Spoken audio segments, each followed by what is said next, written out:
A caccia dei 3 punti, il Bassano 1903 domenica sarà di scena sul campo di Arsie e l'obiettivo sarà solamente uno, tornare a vincere.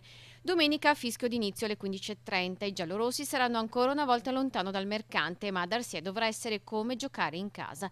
Per questo i tifosi giallorossi hanno già annunciato la loro volontà di arrivare sul campo bellunesi in massa.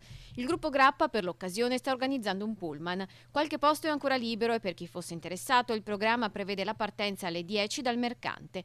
Poi aperitivo e pranzo a Pedavena per arrivare giusto in tempo sul comunale di via Caduti e Dispersi di Russia, dove fra Chesene e compagni troveranno ancora una volta di fronte l'Arsie, formazione già sconfitta 4-1 in Coppa Veneto.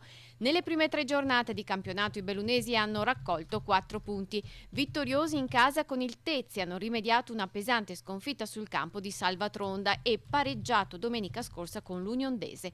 Mister Maino, ancora privo di solo monovoio, quasi sicuramente dovrà fare ancora a meno di Meneghetti, che al massimo riuscirà a sedere in panchina. Gli altri, ad eccezione degli infortunati di lungo corso, Gallina e Bertollo, saranno tutti a disposizione e chiunque scenda in campo, ne siamo certi, avrà solo un obiettivo: conquistare i 3 punti.